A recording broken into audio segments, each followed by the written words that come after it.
This is my Masterbuilt electronic smoker. I just brought it back home. I brought it to work the other day. I cooked 2 turkeys in it at work for a little feed that we had.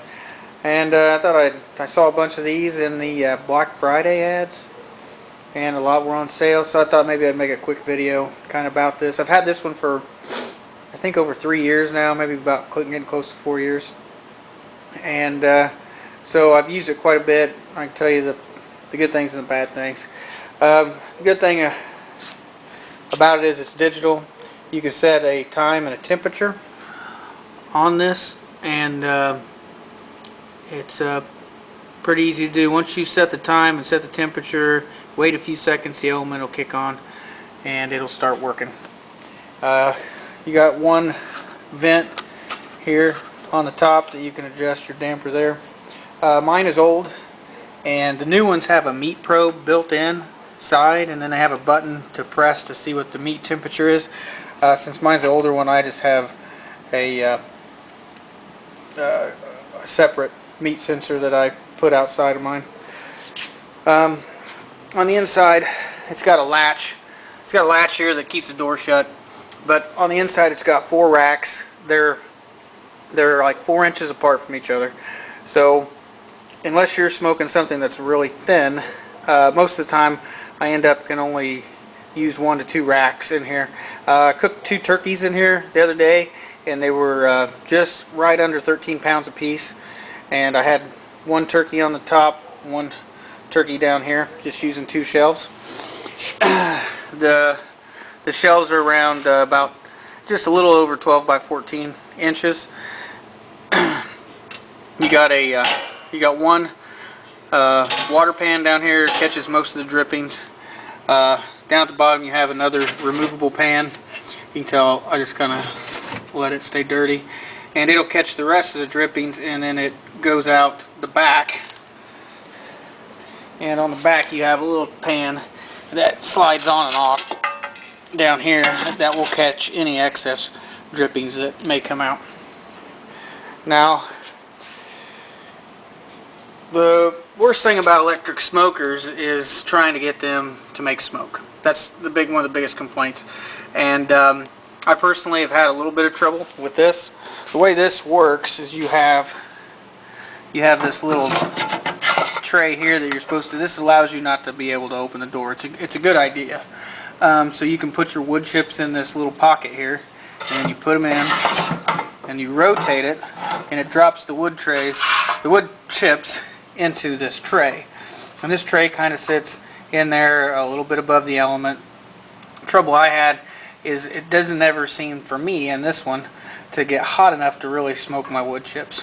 So I've seen other people have this, newer ones and stuff, and they seem to think it works okay. I wasn't real satisfied with it. So just a little pointer. The way I do things is this is where that tray would slide in. So what I do is I take aluminum foil and put wood chips inside. I poke little holes in it, and then you can't really tell it, but this right here, this is the element, and it kind of wraps around in there, and it wraps around under here.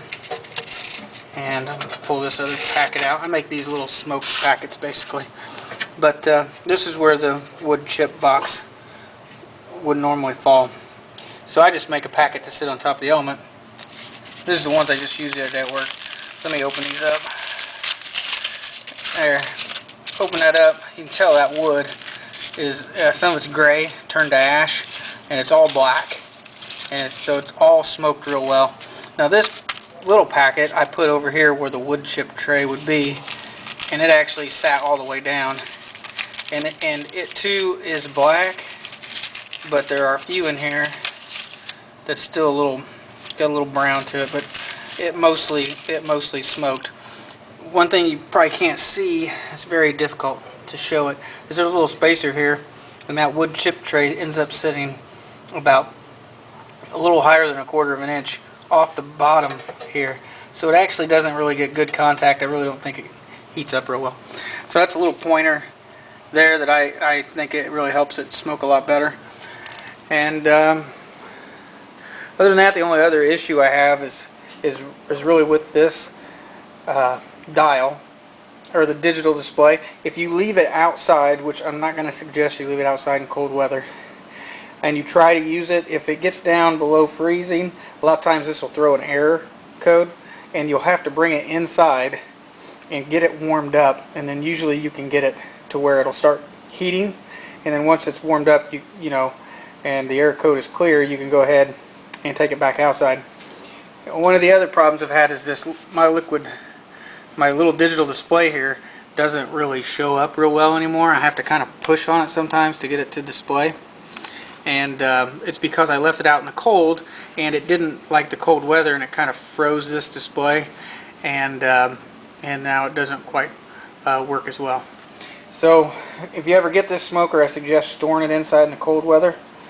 Other than that, if you have trouble with it smoking, you might try the whole aluminum foil packets, put some wood chips in it, poke a few holes in it in the top, and that seems to work pretty good for me. But that's my that's the Masterbuilt Electric Smokehouse. I like it personally just because I can set a temperature and a time, and a lot of pork and like beef has to smoke 12 to 18 hours, and I'll get it all set up, let it sit overnight while I sleep, get up in the morning, check it, and you can just pretty much set it and forget it almost, except for maybe adding more wood chips at the beginning, you know, as they get burnt up. But yeah, that's the Masterbuilt smoker. Thanks for watching.